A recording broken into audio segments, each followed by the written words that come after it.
The views and comments of the hosts and guests are not necessarily those of the station.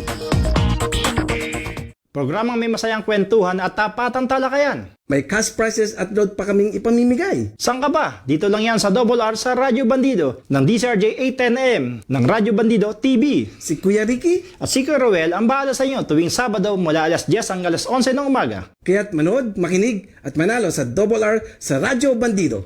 Basta Radyo Bandido.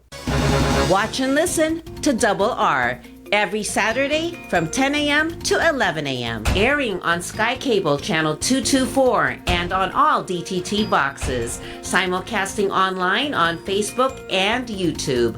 Listen and watch on your mobile devices. Just search DZRJ Radio Bandido. Dobles opinion at reaksyon. Dobles impormasyon at kaalaman. Kita ay dobleng tuwa at saya. Lina't makinig at manood sa tambalan nila Kuya Ruelso at Kuya Ricky Sung dito sa Double R sa Radyo Bandido. Ang programang ito ay tid sa inyo ng Sopitech Appliances, Quality Beyond Limitation, TOB, the overall vanity for colored hair, Motoman helmet and accessories para sa safety moto, at ng King's Herbal Supreme Capsule, ang hari ng herbal. Nagbabalik ang Double R sa Radyo Bandido. Ang programang ito ay tid sa inyo ng Sopitech Appliances, TOB Colored Hair, Motoman Helmet and Accessories, at ng King's Herbal Supreme Capsule.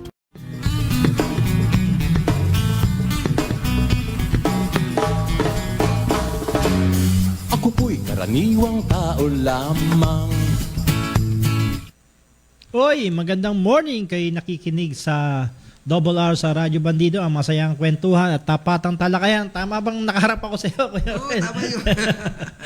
Parang nag-iba ang natin, pesto. Parang nagbago yung aura natin. Oo. Ano tayong naging gwapo. Gising na ba? Gising na tayo. gising na ba kayo? Sa oras na 10:02, Dami gising natin na. pag-usapan ngayon. Oo, RJ na, gising na, Double R na sa Radyo Bandido. Naku, marami tayong pinag-usapan. Like yung issue ng chocolate hills, Kuya Ren, di ba? Na may eyesore, may ano may 'di ba, may swimming pool. May mga resorts. Oo, but ganoon, 'di ba? Na isang protected area dineclare ng one of the UNESCO heritage. Pag sinabi kasing protektado heritage, pamana 'yon 'di ba? So nung pamana sa isang bansa, dapat pahalagan. Oo. Bakit may resort, no? Oo nga. At Ilan ba talagang hills dyan? bilangin mo nga ako. Ang pagkakalam ko, 1,260 talaga daw. Ay, Spread all over. Ah. Pero may sinasabi silang Kaya, pero- 1,776 lang eh. Ganun ba? Pero yung pera mo bang 200, updated ba? Dapat may ganyan na ron. May nakita ng pera, sa likod. updated na yung pera. Sa Oo, 200 yung 200. kasi, doon makikita yun. May kasama na swimming pool. Yan daw talagang bago. Pag wala yan, peke. Ganun Joke ba? lang ako. Sabi nga, ako tinanong ako eh. Ano daw yung hayop na yan? Sabi ko, koala, hindi daw. Hindi yan koala. Oo, Ayun hindi yung koala. pinakamaliit, smallest monkey in the Parang world. Australian something. No, ah. ayan yung tinatawag na, nakalimutan ko Kuya Ariel di ba? May tawag dyan ayan yung smallest na matatagpuan lang din sa Bohol area. At wala yan sa buong Pilipinas, buong mundo, Tayo yan. lang meron. Smallest monkey in the world. Yan. Okay, sa oras na 10:04, ang ating tanong ay related dyan. Oo. Di ba? Na, Siyempre. kayo ba? Sino ang dapat sisihin dyan? Dapat sisihin sa pagpapatayo ng resort sa sagradong lugar ang ginawa ng UNESCO Heritage Chocolate Hills sa Bohol, ang DNNR o ang LGU. Mga local government unit. O Department of Environment and Natural Resources. Yan, mag-comment lang kayo at mag-react at babasahin namin yan at pananalo kayo ng load, di ba, Kuya Ruel? Biro mo, meron na informative na, may panalo pa. Oo, Saan ka na? dahil lang ang poll question na yan, tanong sa bayan, natin sa iyo ng Motoman. Para sa safety moto. Oo nga, Safety ba yung mga nakasumali dun sa Boss Ironman Motorcycle Challenge, Kuya Ruel? Oo nga, yun. Bakit Marami daw? yung may namatay daw eh. Ilan ba raw? 3, 4. Ganun ba? Oo, tapos Baka hindi nakasuot ng Motoman yun. Yun nga, dapat eh. At saka yung Ah. yung nagrereklamo, maraming nagrereklamo. Seven. Sumali ka na ng 5,005 dati, ngayon tinaas na. Wala daw paramedic o masyadong parang safety disorganized naman yan. precautions. Oo. Walang man disorganized. ng ambulance. Meron Baka naman siguro, siguro Kuya Ruel. Layo ng tinahak niya na. From Subic to Tugigaraw hanggang Kapari ba? Parang Oo. gano'n? Hindi, from Subic starting point, Okay. diretsong Tuguegarao, Cagayan. Mhm. Marami silang dinaanan eh. Aha. Sa loob ng kaya pala nagreklamo sa ating kaibigan na si One Rider Party List sa Busita. 'Di ba na pinaimbestigahan niya tong imbis na maging magandang challenge to, challenge ngayon sa kanila to na bakit may nangyaring gayon at may aksidenteng nangyari sa kabila ng ito. Parang ipopromote dito dapat yung safety, 'di ba? Oo, Na safety. ang motor safe sa mga rider, no? Hindi, pero lumalabas sa isang data ng MDA, may number 1 na accident vehicle Itong dalawa lang gulong kasi, 'di ba? Alas kung may dalawa pang gulong na alalay pa sa bisikleta, 'di ba? Saka siyempre grupo 'yan, dami nila di ba? Oo. At ang isa pa sa mga isyong na tatalakayin natin ngayon, yung controversial na nag-viral yata yung sa page natin na isang estudyante, isang transgender student na tinanggihang mag-enroll sa IRIS, Julio Amang Rodriguez IRIS, Institute of Science and Technology. Diyan yan sa may nagtahan Sampaloc na isang I think semi-private siya semi-private o pinatatakbo ng city government. O subsidized ng Manila City government, no. So ayun, napaka-controversial dahil dahil lang mahaba ang buhok, hindi na pinapasok. O hindi na pina-enroll, may batas doon na ayun nga pinapakita natin sa ating live diyan sa ating sa Facebook, sa YouTube at sa Sky Cable. Makikita nyo na yung estudyante pinuputula ang kapwa niya estudyante para lang maka-enroll. Pinagupit niya sa kapwa estudyante. In contrary pala yan, meron tayong ordinansa sa Maynila, ordinance number 8695 o yung tinatawag na an act na against discrimination sa mga estudyante, lalo ng particular member ng LGBTQ, no? Plus. Pero basahin natin, merong statement ang pamunuan ng IRIS regarding do sa issue para naman sa patas na pamamahayag, Kuya Ruel, no? Mm-hmm. Sabi nila dun sa tanggapan ng Office of the President, itong official statement nila on the enrollment and haircut policy as raised by Rainbow Rights Philippines, o yung bahaghari ito na biniral ng Double R sa Radyo Bandido. Sabi niya, in regards to the clamors and complaints of LGBTQ plus community, particularly on their allegation of discrimination towards the sector in terms of enrollment and haircut policies, the IRIS administration has the following statement. Ito. Number 1, all students were and are allowed to enroll for the second semester of school year 2023 to 2024, regardless of gender and particularly of how they manage their hair, provided that those with long hair have them properly tied of picks. Sabihin, nakatali. Tama, nakatali at saka hindi nakabuwagag. Oo. Kasi baka mapagkamalang si Kristo sila, di ba? The videos circulating on social media regarding haircut are unverified daw, sabi nila. The academic sector, headed by the Vice President for Academic Affairs, and with the concerned directors and college deans, had a fruitful meeting with the Bahaghari IRIS chapter president and representative last March 12. So March 12, I think is Tuesday ba, Kuya Ruel? The same Tuesday. meeting ended with the agreement that the parties shall convene again to discuss the possibility of this new set of implementing rules and regulation concerning enrollment. Signed by Dr. Rogelio Mamaradlo, siyang president ng IRIS o yung Rogelio Amang Rodriguez Institute of Science and Technology dyan sa Nagtahan, Manila. Pero may bagong statement si Kuya Ruel, si CHED President o CHED Secretary Prospero de Vera, si Kapopoy, Prof, hold in abeyance daw. I-hold muna o isang tabi muna yung student manual regarding sa mga long hair. O na lalo na yung mga transgender, no. Basta kailangan papasukan muna, papayagan muna pa-enrollin yung mga estudyante. Mamaya talakayin natin yan. Sayang, binigyan natin pagkakataon makausap sana si Konsehal Yung author. Author ng sponsor niyang ordinance number 8695, si Konsehal Joel T. Villanueva. O kapareho ng pangalan ni Senador Joel Villanueva, di ba? Kapareho. Pati yung T. Pero ito yung Konsehal uto sa Maynila, sa 4th District, sa Sampaloc, na balak tumakbong congressman. Kaso, tinetext natin at tatawagan, medyo wala pa, busy pa. Tingnan natin sa kay Ariel na baka makakontakt niya maya-maya.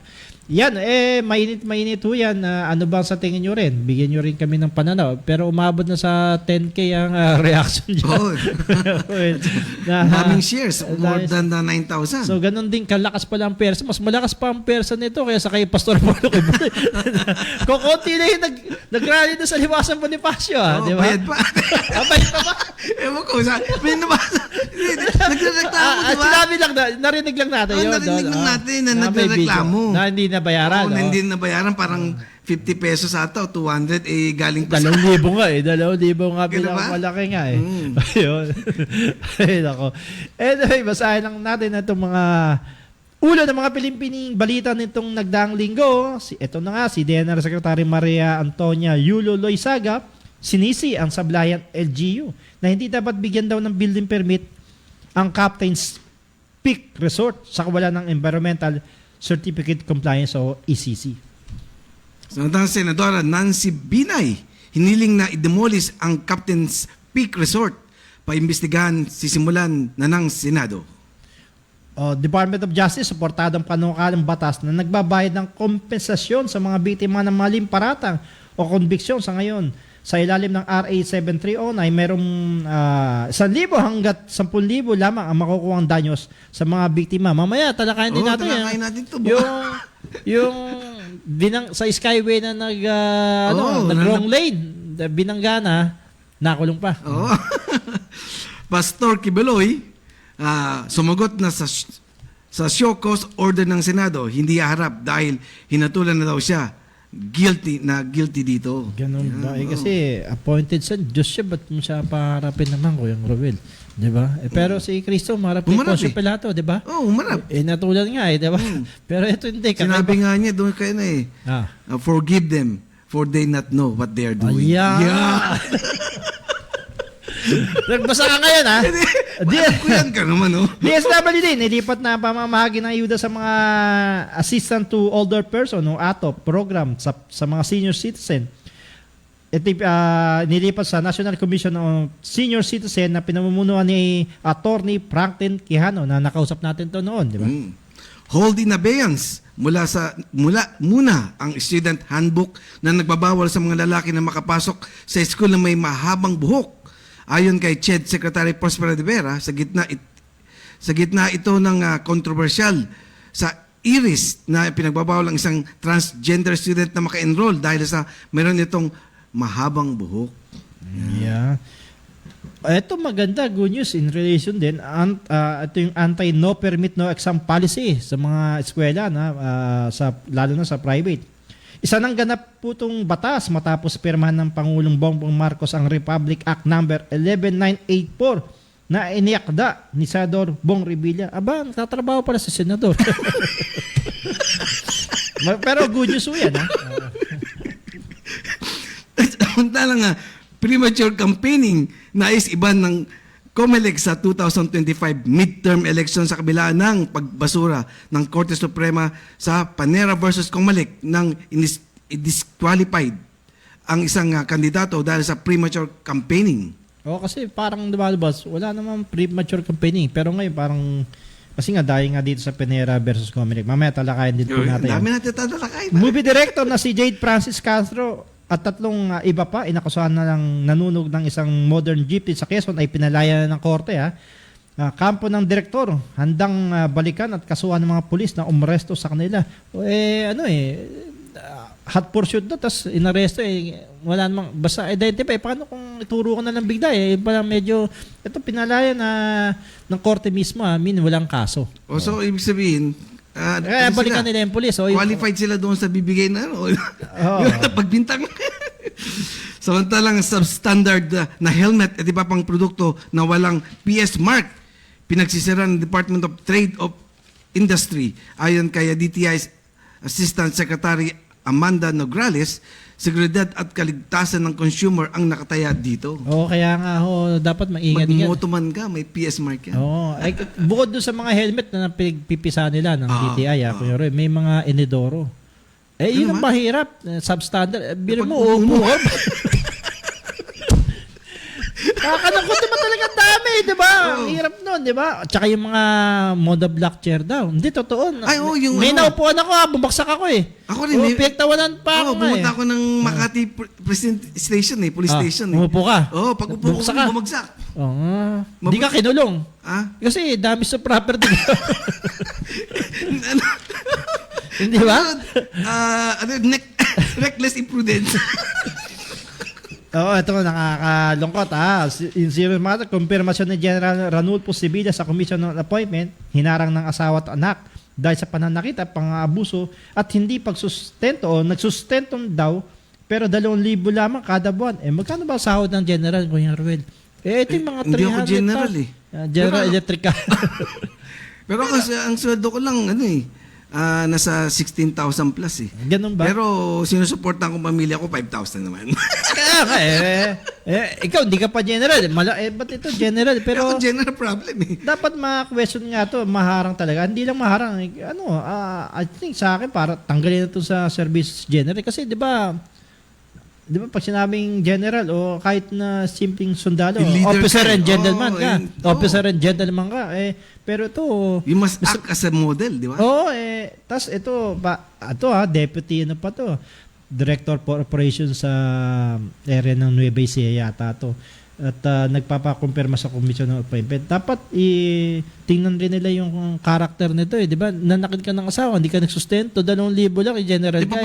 Paano mo ipapa-implement sa mga subordinates mo? Kaya nga. Di ba kung akong general general ka pa, hindi maturing tapos ganito yung para sa akin, tanggalin na to ng star Bigyan na lang to ng araw na lang, araw.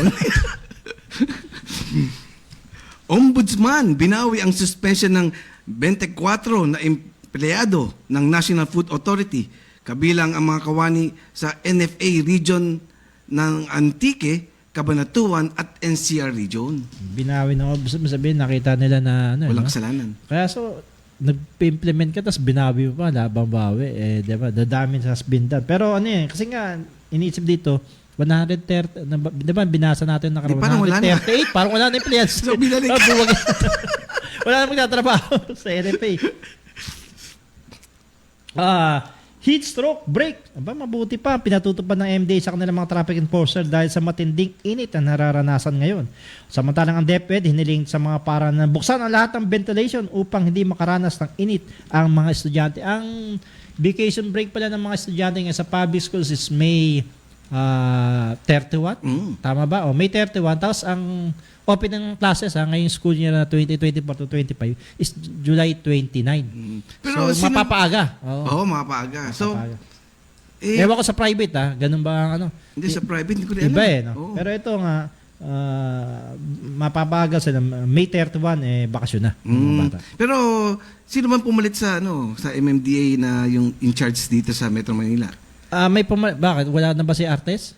O pinalayas mo na? Si Artes yung head Yung sa lang, dito lang. Di ba dati si... meron. Dati si Bong Nebriha. Ngayon sino pumalit? Hindi na siya ngayon viral. Hindi, sino na ngayon pumalit?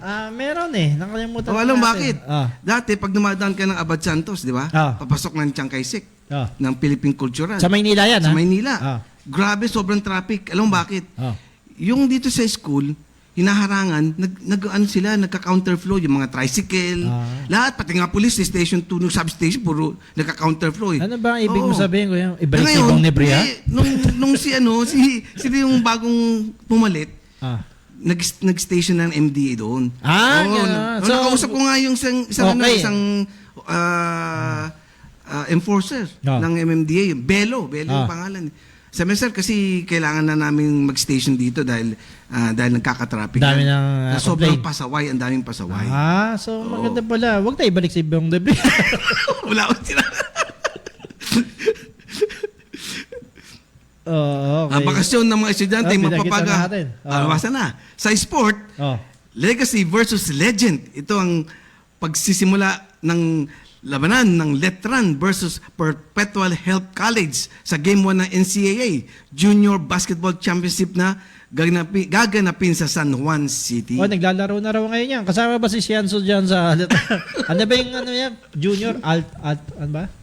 Sa Letran, may yung team nila, di ba? May team sila dyan eh. Ayun nga ho, may ito. Kasi Legacy versus Legend eh. Legend na rin itong Perpetual Health. Siyempre, kanino ka ba dyan? Siyempre, walang iba kundi sa Letran. Hindi yung anak mo. Oy, good morning, Cianzo ha. Ganda na. Kinukumpos ko na yung ano mo ha. Yung Tagalog song mo. I-ready mo na rin Gcash. Okay. Wala naman libre. Okay, ang balitang ito, ang mga ulo ng pining-pining balito ay itong nagdaang linggo ay hatid sa inyo ng Nagformula ako ng capsule. Pero effective po ng King's Herbal Plus Premium. At ito, iisa. Kung anong bisa ng liquid, siya rin bisa ng capsule. Sa King's Herbal Capsule, may laban na tayo. Yan, ang King's Herbal Supreme Capsule available sa Mercury nationwide. At saka nagkaroon ng award yan sa Dubai. So, halal certification na rin. Kaya wag niyong kakalimutan para lumakas ang inyong immune system, mag-King's Herbal Supreme Capsule. Sabi nga dito sa atin to, hindi ko pwedeng hindi basahin. Mga gwapong morning kabandido. Bagong gupit daw ako. Hindi. Actually, mabuhay pa yung naggupit sa akin. Galing kay Romel, kay Abiab, at kay Dela Pines, gandang araw ng morning. Yan. Ito kay Jason Abelencia, Masantos Ya, Kabuasan, Pilipinas. Kay Clark Museros, good morning Sir Ricky and Sir Ruel. Kay Anyong, good morning to Double R sa Radyo Bandido. Ito, Koreana. No. Kay Merlinda Abelencia, good morning.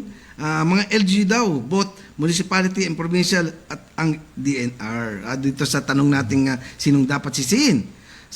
Si JC Son Fernandez, silang dalawa, both daw ang dapat sisihin. Kay Lara Pibe, happy morning, everyone, happy birthday, Renzo. Uy, dami pa nga nagbe-birthday ngayon. Belated happy birthday kay Chairman Robert Bunda ng Barangay 659-A dyan sa May Orseros. Nag-birthday nung nakarang Martes. Hindi ko natikman. Yeah. Happy birthday kay Renz Nathaniel at siyempre kay Alex Wong. Birthday ba ni Alice Wong? Di natin naramdaman yan. Kaya akala ko nga ini-invite ako papuntang Captain Speak. Captain Speak Resort. Sarado na close ngayon yun. Kaya hindi natuloy. Advance happy birthday siyempre kay Vanessa Miranda. At kaya ating idol si Joseph Javier. At siyempre sa mga staff ng East West Elcano branch, ang mga masisipag staff diyan sa pamuno ni Chia Ihe. Yan. At siyempre sa Metrobank Santa Elena, kaya Madam Kat, Abby, Jill at Miko. At siyempre, pasalamatan din natin yung mga talagang masisipag nating kaibigan sa Pasig ASBU member na si Ma'am Miss Annabel Igos, Sir Mendola, Sir Molana, Sir Opilinar, at Sir Alinday. Yan. Thank you. Okay, good morning kay Mayor Bico Soto na siyang mayor dyan. At good morning din kay Konsehal DJ Bagaching ng 4th District. Tinututulan, sabi nga niya, lantarang pambabastos yung ginawang pagtanggi ng pamunuan ng Iris, although is already yan, tapos na, case closed na kasi nga tinanggap na. Pero paimbestigahan pa rin ng oversight committee. Baka kasi may mga iba pang eskwelahan na lumalabag dun sa ordinansa pinasa nila. Nakasama si Konsehal DJ Bagatsing. Itong ordinance number 8695 o yung batas na Protection Ordinance, no? Manila LGBTQ plus Protection Ordinance of 2020. Ito yung prohibits and punishes an act of discrimination, the denial of admission, expulsion, or prevention of a student from graduating based on actual or perceived SOGI. O yun, in particular sa mga member to ng mga LGBTQ. Sa akin naman dati, kinatanggap naman ako mag-enroll. Pero pag mahaba yung book namin, di ba, lumalampas sa tatawagin kami ng disciplinarian. Tapos kukunin yung ID namin. So, kailangan namin magupit. Ng barber's cut no ba? I-groom mabuti. Bago kami, Kaya ang ginagawa ko dati, pagka, siyempre, hanggang dito na yung buko nakabantay yung disciplinarian. Pagpasok ko, nakaganon ako, hindi May ganun talaga mahigpit ka sa panahon na yun. Dati sa UDM nga, bawal yung mga nakahikaw na lalaki. Tama naman kasi bumapasok ka sa libreng eskwelahan tapos di ka sumusunod sa policy. Pero ito parang about sa discrimination na hindi dapat i-discriminate yung mga member LGBTQ+. Kunyari, sa PLM, allowed yung yung kumahaba buhok noon, isang transgender o isang gay, pwede siyang mag-uniform ng pambabae. Oo. Pag ang lesbian naman, hindi obligay na magpalda. Oo. Pero in contrary, may problema rin. Kung nag-aaral siya, kung ang course niya criminology, di ba? Criminology, kailangan naka-barber's cut kasi mga pulis na babae, di ba? Di ba? So, depende siguro dun din. Kung naaayon, saan naaayon? Kasi policy rin ng Pero, masusupersid nga to, isusupersid ng isang ordinansa yung anumang polisiya na contrary to the policy. So, kailangan pero sa private, depende. Kailangan na meron talagang parang kumaga sa di ba? Implementing rules. Bibigyan mo na bago pumasok, di ba? Hindi, meron naman tong sa ordinansa, may IRR yan. Simpleng lang naman, ordinansa. Within the city of Manila lang naman yun. Pero kasi mahirap paano kung, di ba, may mga school dati, puro babae lang. O paano kung, di ba, yung transgender o kaya gay papasok? Hindi pwede kung babae na, transgender siya. Pero depende, kunyari, yung tomboy naman siya, lesbian siya, obligay ba siyang magpalda? Ayaw magpalda nun, di ba? Kung sa private school. Pero discretion din ng ibang private school. Pero sa ibang eskwela daw, like sa Arellano University, basta mukhang itsurang babae naman, pinapayagan magsuot ng uniform ng pambabae. Pero mapaliwanag sana natin kung makausap natin si Joel T. Villanueva, siyang sponsor ng Manila Ordinance 8695, no? Na hanggang ngayon ay tulog pa yata. Gising na ba, Konsehal DJ Bagatsing? Okay, sa oras na 10:28, batiin ko lang yung aking pamangkin na si Yana Marcela Carlos na 8th place sa news writing. At balak tayong gawing ng eskwelahan nila ng public school to sa may Pandi, Bulacan. May image tayo, Ariel, di ba? Gawin daw yata tayong parang speaker. Bali, kung speaker, resource person. Kala ko speaker, doon ka sa left, dito ako sa right. Gawin tayo resource person doon sa school nila about sa broadcasting naman daw. Ayan po ang aking mamangay, si Yana Marcena Carlos ng Nagkuertalan. Mana ka sa tito mo. Division qualifier. Yung hindi lang yung sa news writing, may radio broadcasting at inimbitahan yata tayo ng principal nila na maging resource speaker para mabigyan daw ng tip about motivation. Broadcasting. Ang totoo, hindi ko kami magaling ng broadcast. Sabi nga ng isang namin, sayang daw yung oras. Pero, marami naman nanonood, di ba? Ano sabi ni Better Philippines, morning mga idols. Tingnan mo, pati Pilipinas, idol tayo. Philippine idol tayo. At saka siyempre kay Leonard Geoffrey Tan, morning Uncle Roel. Ba't ako lang? Hindi mo binati si Uncle Ricky mo? Okay, sa oras na 10:30, ang oras natin sa inyo ng Sopitec Appliances, Quality Beyond Limitation. Mamaya, babasahin natin itong mga komento. Marami. At komento rin nung about dun sa issue ng ng discrimination. Babasahin, ang dami. Sabi nga, ba't daw si Kristo mahaba rin buhok? May sumagot, bakit naging kaklase niyo ba si Kristo? Hindi, basta dito kinukuha lang natin yung opinion. Walang away. Okay. Di ba? We welcome every opinion. Yes, okay. Wag ko kayo alis ha. Magbabalik kami. Masarap pa ang kwentuhan natin.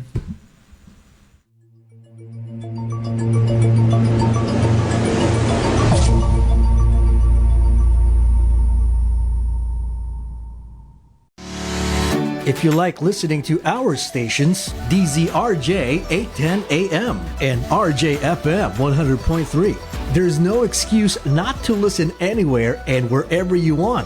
Listen on your phone or computer anytime, anywhere in the world. Just download the app for free. How do you download? If you have an Android phone or tablet, go to Google Play Store. If you have an iPhone or iPad, go to Apple App Store. It's that simple. We have 3 streaming sites. Just type in TuneIn Radio or Radio Garden or Streema. That's STREEMA. Once the app is downloaded, type in and search for DZRJ. And now you can choose and enjoy DZRJ 810 AM and RJFM 100.3 anytime and anywhere. Hey, it's free. Programang may masayang kwentuhan at tapatang talakayan. May cash prizes at load pa kaming ipamimigay. Saan ka ba? Dito lang yan sa Double R sa Radyo Bandido ng DCRJ 810M ng Radyo Bandido TV. Si Kuya Ricky, At si Kuya Roel ang bahala sa inyo tuwing Sabado mula alas 10 hanggang alas 11 ng umaga. kaya't manood, makinig at manalo sa Double R sa Radyo Bandido. Basta Radyo Bandido. Watch and listen to Double R every Saturday from 10 a.m. to 11 a.m. Airing on Sky Cable Channel 224 and on all DTT boxes. Simulcasting online on Facebook and YouTube. Listen and watch on your mobile devices. Just search DZRJ Radio Bandido. Nagbabalik ang Double R sa Radyo Bandido.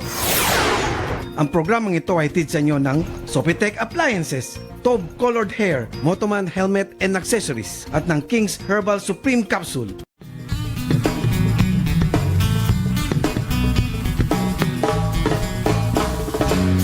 Ako po'y karaniwang tao lang. Okay, sa oras na 10:32 na po ng umaga, ang oras natin sa inyo ng BTS, Blue Top Shirts. Yan, yan. Eh, siyempre, malapit na mag-graduate o kaya katapusan ng schooling. Yan mga puti, pwede mong gamitin yan. 100% cotton. Okay, batiin ko lang din pala, nanalo din pala itong aking anak na si Angie at Sunga. Nanalo sila sa Broadcasting Best in Technical at Best in Script. Nabigyan ko lang ng konting tip, nanalo pa. Doon din yun sa press conference ng mga division level. Kahit hindi tayo naniniwala, marunong tayo mag-broadcast. Best in Technical at Best in Script. Yan. Ang Ricardo Papa Senior, Ricardo Papa Senior dyan sa Taguig, Lower Bukutan, Taguig. Nanalo sila sa division level.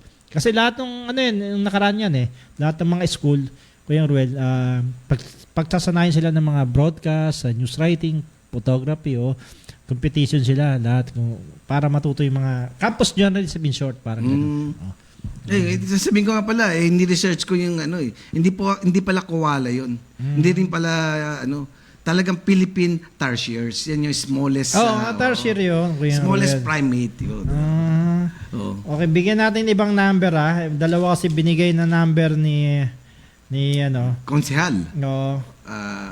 Villanueva, no?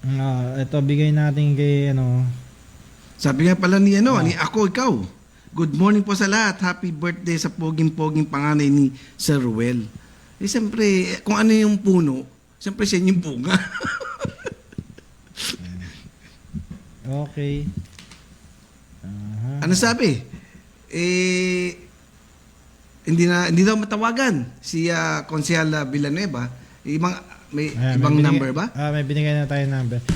Anyway, basahin natin, Kuya Ruel. Iba pang nasa live, pero ito, basahin ko lang muna itong reaction dun sa Sa chocolate hills, habang may lamok pa. Ang chocolate hills, meron palang hindi lang naman pala yung, kaya nga nagrereklamo yung yung may-ari. Di lang na, ang may-ari pala noon seaman Kaya seaman pala ng barko. Captain Captain, Speak. kaya, Kasi... Captain baka- Speak. Captain Speak. Captain Speak. Kaya Hindi kaya talagang kapitan ng barko yun? kapitan nga siya ng barko sa okay, seaman. okay. Seaman nga siya. Okay, basahin natin tong reaksyon. Sabi kong protected landscape ang chocolate hill sa Bohol, bakit may nakapagpatayo ng resort? Nasagot nung una yan dahil binigyan ng building permit ayon kay Lisa, ang LGU dahil sila ang may kapangyarihan at responsibility. Sinisi ang LGU. DNR daw, questionable, dapat ayon kay Daisy sa Monte yan. Gagawin pa lang resort, di nila pinatuloy. Tama naman. Si Erwin, opo, dapat po may managot kung bakit nakapagbigay ng resort. Sino nga kaya? Dalawa nga pinasasabi natin kung LGU ba o ang DNR. Si Eric, sabi niya, sinira raw ang kalikasan daw talaga. At si Budjoy, hindi makapaniwala ng mga pinuno ng DNR, DOT at LGU. Sinama pa ang DOT Ang DOT parang nagpo-promote lang naman yan. Tourism yan. Nagpo-promote lang ng ating mga tourism spot. Si Ronald Tumbang, ating suki, parehong dapat managot. Ang DNR daw, LGU, si George Bico, lahat sila, ang pera ang mandar, silent approve ang mga korap. Yun pala yun, no? Si Eddie pala yan, tsaka si Patty pala yan, no? Diba? Good morning, Isko Moreno. Tatakbo ka bang mayor ng Maynila uli? Wala na kasi yung programa niya sa telebisyon, si Irene, sabi, both may kasalanan. Imposible hindi nila alam. Dapat tanggalin yan. Baka dumami. Masira yung ating kalikasan.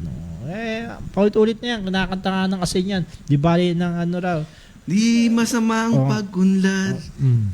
Kung Kung hindi naman nakakasira sa kalikasan. Yan. Tama naman yon.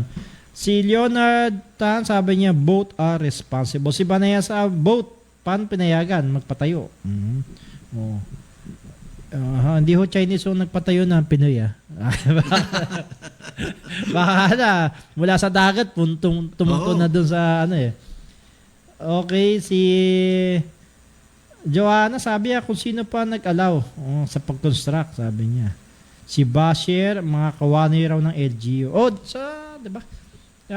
Yun ang unang step hihingi ka ng permit, diba? Pero may yung area pala, may-ari pa talaga ng lupa, may titulo sila no? Sila may... may mga katulad nun, pag-aari pala ng may-ari ng Captain's Peak Resort, meron silang parang 4 hectare o 5 hectare. Hindi lang yun, no? So, may sako pala, hindi siya na-protektahan, no? Hindi na siya protektahan. Siya may-ari. Okay, si Jonathan, sabi niya, dapat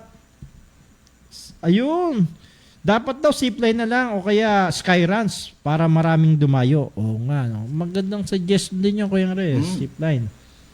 Si Romel Cayabia, sabi, lahat sila, LGU, DNR, mga owner, tatlo na po ang sabing resort doon, no? Ito maganda No. Kay Lara Fib. Sabi niya, wag na magsisihan. Maganda rin namang kinalabasan. Ayan, pinag-uusapan. Di ba, dagdag propaganda rin yan. Sabi alam mo, mahalin natin ang Pilipinas, wag mag-exaggerate. Dinagdagan lang naman nila na additional leisure spot. Yung isang binigay natin na linya, nagre-ring daw. Pero hintayin natin kung makausap natin. Kasi maganda natin kasi nag-privilege speech si Consejero Joel T. Villanueva nung Thursday. Kasi nakita nga niya sa Twitter na may ganong insidente. Siya pa naman ang pangunahing sponsor niya, no? Ang dami kasi batas sa kahit 'di ba? Dapat hindi natin nakikita kung subaybay. Gaya ng batas na napaka counter productive ko yung sa Skyway, 'di ba? Binangga ng motor yung kotse. Nakulong ba? Nakulong yung driver no? Kasi natawa nga ako sa isang... Trauma ka na nga kasi biro mo, ako rin matatrauma ako. Nakapatay ako ng tao na hindi naman nangdabay pa. Sabi nung isang SPG na narinig ko sa interview, kinasuhan na po natin siya ng reckless imprudence resulting to homicide. Siya pang reckless Samantalang ginagawa mo hindi Pero yun yata kasi ang wisdom ng batas. Dahil nakapatay ka, Pero hindi naman ikaw bumunggo Oh, eh. pero hindi kulong daan naman sa Yung dapat pa usapin mo, hindi yung chacha. Sabihin mo dun sa kongreso na ang gawing batas, na magsagawa sila ng batas. Na hindi kung anong-anong batas na butas-butas naman, di ba? Yun, di ba yung kinasuhan siya, tapos nasira pa yung sasakyan. Sino magbabayad doon? Patay na yung tao, di ba? insurance. Insurance. Oh, kung walang insurance. Ayun nga. Oh. Edi pagawa mo sa sarili mo Tapos pagawa. tsaka yung yung nasira, Kuya Ruin, hindi mo magagamit sa sakyan mo. Eh, di ba nasa loob ka- Sabihin na natin naka-insured yun. Oh. Hindi Diba, nasa ang loob ka damis ng na. skyway, baka isa kayo magbayad. Kasi bayad kayo. Yeah. Yun nga, kitang-kita ro na, di ba? Walang helmet. Ang daming violation nung Walang bumangga helmet. Oh. Counterflow. Tapos yung 400cc, di ba? Naging 125. So doon pa lang dami ng violation. Labag siya dahil bago ka pumasok, dapat yung motor mo ay 400cc. Oo. Hindi below. Ang gamit yata yung Mio lang na 125. Hinabol nga nung di ba? Ng officer. Hinarang, hindi na, Oo.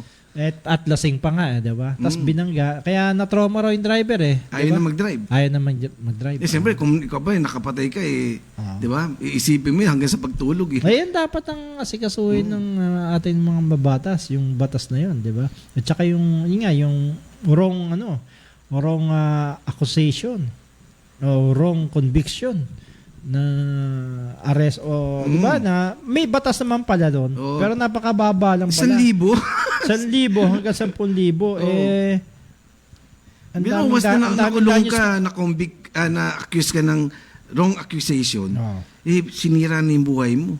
the damage Diba? has been done. Iba, takot na hirap pa na magtrabaho, mag-apply ng, di ba, ng job. So, dapat i-compensate nila yung ng tama lang. Kaya dapat talagang balikan yung ganyang, gumawa rin sila ng batas yung mga pulis na nagbabiolate. Dapat one step higher. Yung penalty sa kanila. Kasi sila law enforcer Katulad nito na naituro lang sila. Tapos, lumalabas sabi ng court dun sa Quezon na illegal arrest, unlawful arrest yun. Kasi walang warrant Hinuli nila. Pero sinasabi ng police kasi hot pursuit. Ang hot pursuit kasi, di ba, within Kuya Ruet, parang 36 hours ba? Tama ba?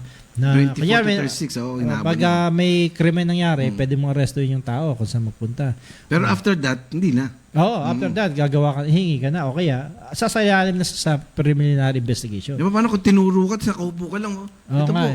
Di ba? Dahil, kapareho mo lang yung damit.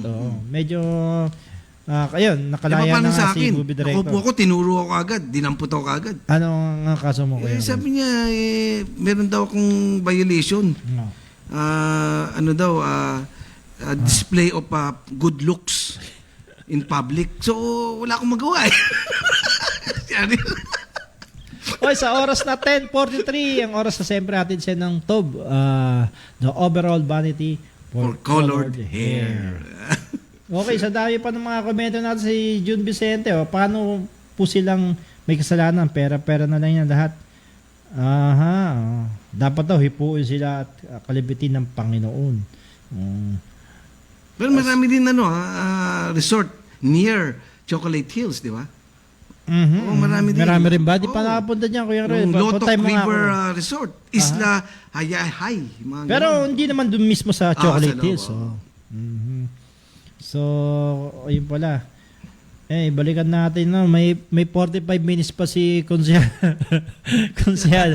Villanueva para makausap natin at ma-explain niya yung wisdom ng kanyang ordinance na ang daming orders na pinapasa sa Maynila na hindi naman na yung iba kasi grandstanding lang, pogi lang. Hindi parang sinabi mo yung mga e-bike at saka e-trike na bawal sa nandoon pa rin Hindi, Kuya Roy kasi sa April 15 pa ipatutupad yung okay. ng MMDA. So malaya pa sila na dumaan April 15. So malapit na.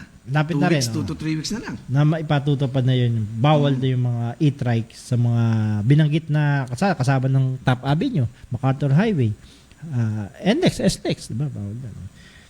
Ito, binabasa natin itong about dun sa issue ng sa Iris, na hindi pinayag. Ang dami nila nagkomento, kanya-kanya sila. Nagsasabi kung lumipat ka na ng eskwelahan kung bawal ka rito. Oo. Sinasabi, kaso nga may ordinansa, sabi naman ng isa, lumipat naman kayo ng lungsod. Doon sa ibang lungsod, walang ganong ordinansa. Di ba? Tama naman. Kanya-kanya lang. Okay, nagre-ring lang daw po si okay lang naman kung di natin siya makausap, binigyan lang natin siya ng pagkakataon. Dito ang daming mga nag-react na tungkol doon sa issue na yon na hindi pagpapa-enroll pero tapos na ho yan dahil nga pinayagan na ng DepEd pero may kaya kasi lang opinion. Maganda nga ito na at least may kung palitan ng kuro-kuro sila. So, paano yung sinabi mo? Magtatrabaho pala si Senador Bong, sinabi mo yun. So, doon sa ginawa niyang batas na hindi pwedeng, maski hindi ka bayad, di ba? Pwede, hindi ba? Kasi pagka hindi ka bayad, hindi ka pinag-i-exam. No permit. Oo, no policy. permit. Maraming gaya at yung iba, pinapatupad pa ng ibang private school yan. Buti na ito ngayon. Oo. Ika lang, kinukontra rin to ng mga private school. Dahil baka raw malugi sila. Magsara sila. Kasi may nagsara na Paano kung maraming estudyante hindi nagbayad? Paano yung pagbayad sa New Holy Spirit, nagsara sa mga schools? Sa mga teachers, di ba? Sa mga janitor, sa mga utilities, maintenance, sa mga lahat, electricity, lahat tapos babayaran mo yung tax. Kaya lang kasi ang edukasyon kasi hindi naman siya privilege karapatan daw yan So it's a right, no? Pag-aralin mo muna, talagang hindi pwedeng isang tabi lang yung Pero tama, balance rin dapat. Gawin ng gobyerno, magtayo siya na magtayo. Government talagang damayan niya yung public school para... Damayan niya public school. Kaya lang, unfair din yan ng business naman yun, Kuya Ruel. Dahil ang school is a business day, kinokompetensya. Kasi sa ibang bansa nga, pagka, di ba, free ka from elementary hanggang high school, walang bayad. Hindi, pati yata. Pag college, that's the time, kasi sila, college ka na, matanda ka na, pwede ka na mag-work habang nag-aaral. Di ba? Sa di ba sa Kuwait ba yun o sa Dubai?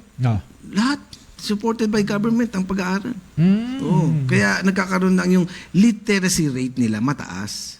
Di ba? Malakas din kaya ang wifi sa Kuwait. Oo. Malakas din. Malakas. At saka walang pwede ba sila pumili ng internet provider pag gano'n? Oo. Pwede ba sila pumili? Kaya sa isang condo. Sa ibang, alam ko sa bansa ng Dubai, parang free lahat Free diba, lahat? yung internet. Teka muna, Kuya Red, dahil 10:47 na. 15 minutes na lang. 13 minutes na lang. 11 13, sabi mo. Magbubukas na ang Creative Lash Nail and Lash Salon. Yan. Matatagpuan yan sa 72 Scout Alcaraz, Quezon City. Paglabas mo dyan, artista ka na. Lapit sa Banawe. Oo. Yung pagkakabit ng internet provider, kunyari sa isang condo, pwede mang suluhin lang na isang internet provider yun? Hindi, depende service, yun ISP. Kunwari, tatayo ng condo, di ba? So, pupunta ang PLD, yung mga, kunwari, let's say, isang, 1, 2, 3, okay, ABC. Tatlong service provider. Service provider. Yung isa lang nag-apply. So, kinonstruct na, nilagay na, yung board panel. Gumawa ng board panel. Tapos, babatakin mo yung mga wire papunta sa mga units. Pagkatapos na. Ngayon, mag-apply ka sa ibang internet provider, mahirapan sila kasi hindi compatible yung sasaksak. So, kailangan nila gumawa ng sarili nilang panel. Panibago. Parang sa mga electricity, di ba? Electric company. Di ba? Pag nag-apply ka, may kontador. Alam naman kontador nitong gamitin mo sa iba, hindi ba pwede?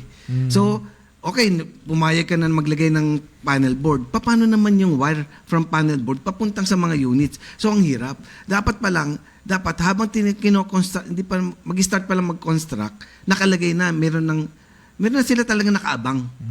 So, kasi babatakin mo yan yung wire na yan from ground floor, kung 24... kung mayaman naman ako, gusto ko bakbak, gumawa ko sarili ng board panel, pwede ba yun? Kaso babakbakin mo, tapos na. Kasi papadaanin mo yan Hindi mo na pwedeng butasan yan So, ibig sabihin, hindi naman pwedeng sabihin na hindi sila pinapipili ng ibang internet ISP, internet service provider. Kundi, yun na kasi yung available na board panel doon sa area na yun. Unless kung di magtayo ka na ng gumawa ka na ng modem, wifi modem, di ba? Na hindi na kailangan ng wire. Kasi maski na payag yung mga internet service provider, hindi compatible yung sasaksak eh. Ah. Di ba? Doon sa panel. Walang panel na iba pa. Kasi at saka yung nagawa ni panel building. board is owned by kung sino yung naglagay ng internet service provider. Kunwari, si Lahat ng wire company kunyari, A, siya naglagay. Siya lang pwedeng kabit. Yung iba hindi pa pwede. So, gawa ka na sarili mong panel. Na Panel board. ibang service provider. Oo. Hindi naman sinasabing kinokontrol lang ng isa sinusolo ng isang ano. Pero, yun nga, sa tingin ko, instead of ganun sa mga condo unit, kasi may mga ganong issue, di ba? E di magtayo ka na lang ng modem na yung wifi lang, di ba? Okay. Sa, Mas di ba, maganda nga na may, meron yun. ano, di ba? Mm. So, lalo kung nasa mataas ka, hagip mo yun. Mataas yung ano eh, di ba? So, hindi siya hindi may inuobliga na piliin na dapat ito lang Oo. sa isang condominium. Saka Kung pagka yun, maglagay ka owner ng marami, for example, lahat yung, apat na internet provider mo, apat. Biro mo, apat na tubo yung nalagay mo. At saka malaki kasi lahat dadaan doon. So, kanya-kanyang tubo yun. So, hindi rin pwede So, masyadong dapat marami. parang ginagawa, tanungin mo muna, ilan ba ang panel niya? Hindi, kung Kasi bibili gusto mo, namin. kung bibili mo, ano bang, isa lang po ang service provider namin eh. O di, Ganun, hindi mo tayo ng sariling, ano, kung ako magtatayo ako ng sarili kong condominium. oh, hindi. Pag ano ka, ikaw mag-choose eh. Oo. Kaya pero kung masyado ka mataas, pwede naman hindi dumaan doon sa panel board eh. Kaya mababa ka lang. From yung post, di ba may mga ano yan, diretso sa'yo pwede, kagaya sa amin. Kung nasa second floor ka lang. Oo, sa second floor. That time, Pero kung nasa 23 masyadong mahaba eh, masyadong mataas yung ano mo. Hindi abot ng poste. Hindi, tsaka yung wire masyadong kita. Naka-lawlaw. Naka-expose. Naka-expose. Yan. So, sa mga, at least para may education sa iba pang mga, may na-encounter din kasi tayo dyan sa iba pa no? Na, Kaya sa office ko. Bakit parang solo lang, monopoly ng isang ISP. Depende kasi doon sa, kaya sa office ko, DSL, papadaan namin sa panel board. Sabi sa akin, sir, hindi natin mapadaan kasi bulok na yung panel board eh. So, kailangan yung palitan. Kailangan mo mag-charge, babayaran mo. So, sabi niya kung anong pwede. Anong available? May option. Since nasa second floor ako, may option ka. diretso from post. Hindi ka naman nag-jumper ng kuryente. Walang jumper, may bayad ako eh. Kung ano. Kasi sabi ni Director mo sa poste. Hindi ka nag-jumper. Yun ang parang lang natin. Advice. Ayun, the best advice kasi katabi mo lang ang poste. Katabi ko poste. Ayun ang kaigihan ng malalapit sa poste. Okay. Uy, naku, maraming sunog pala ngayon. Ingat-ingat kayo. Magkabila, may narinig tayo kanina lang. Ingat-ingat to. Nasunog yung PJS, Kuya Ruel. Nakakalungkot naman. Yung mismong harap ang daming pasyenteng na displace. So, tulungan natin ng mga pasyenteng nandiyan sa PGS. Tulungan natin itong PGS dahil ito yung number 1 talaga na hospital sa bansa na Sa marami silang tinutulungan. at ang mga eksperto nandiyan dahil UP PGS na yan. Okay, sa oras na 10:53 at may mga komento pa ba kayo? Babasahin natin yan. May oras pa po kayo para manalo kayo sa amin ng GCash. So, load. Kuya Ruel, sa ating live, mayroon bang nag-comment na okay? John Paul Pajardo, Portugal. Magandang umaga. Si Kuya JP yan. Si Kuya JP ba yan? Oy, good morning, Irene. Taiwan, hi. Happy birthday daw, Renzo, Okay. Mas maganda naman kung pag bumati kayo, may kasama. Joke. Yes, parang Ricky, 10:54 na. Okay, so, sa ating, ikaw, ano ba sa tingin mo? Ako ba? Ako sa Chocolate Hills, sino ba dapat sisihin?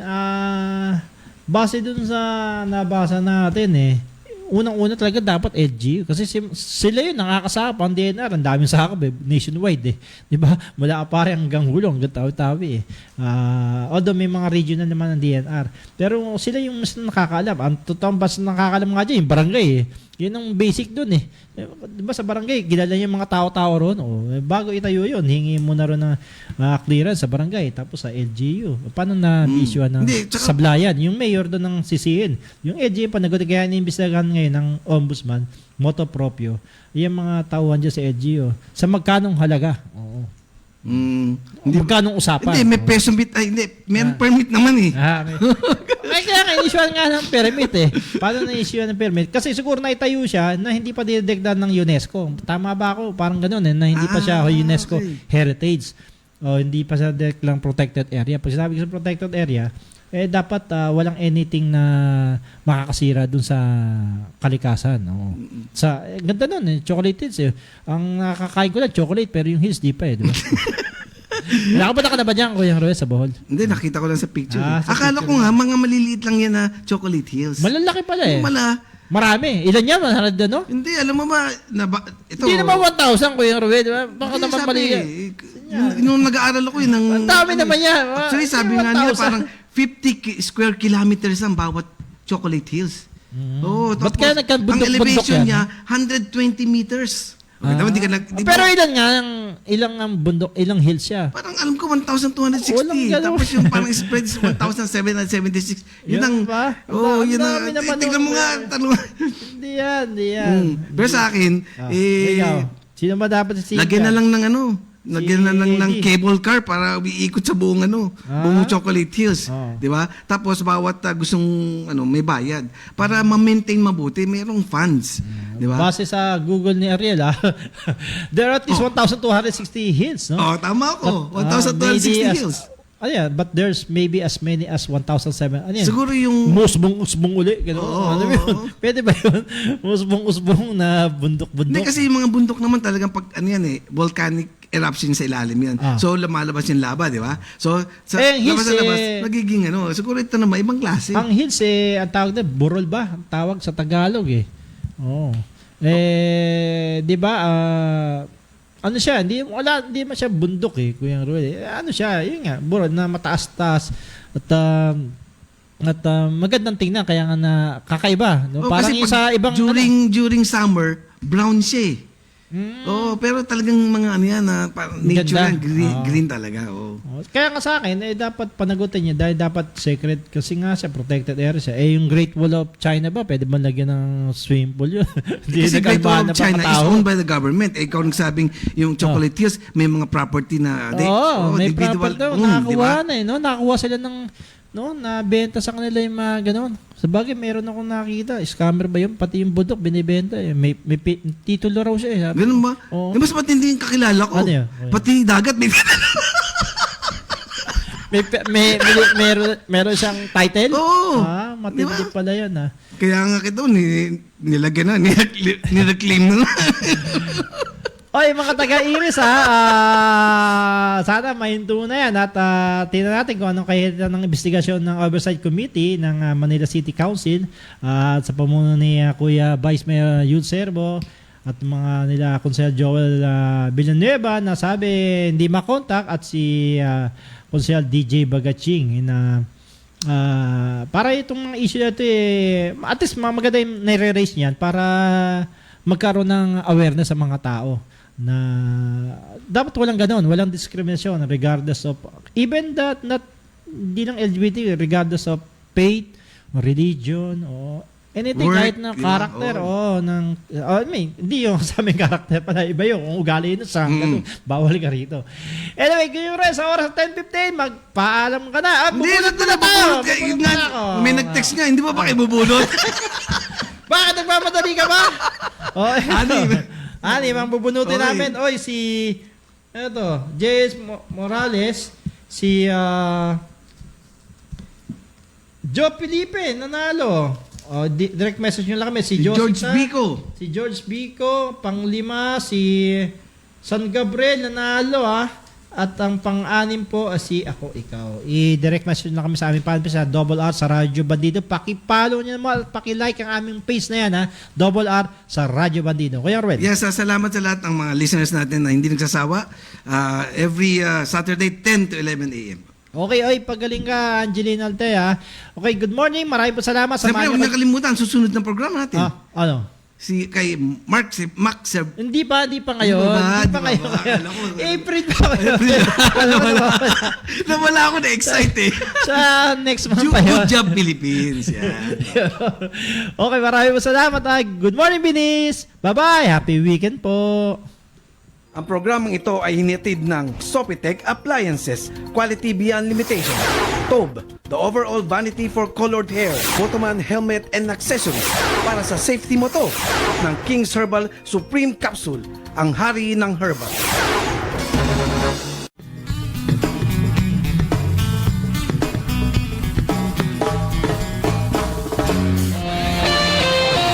The views and comments of the hosts and guests are not necessarily those of the station.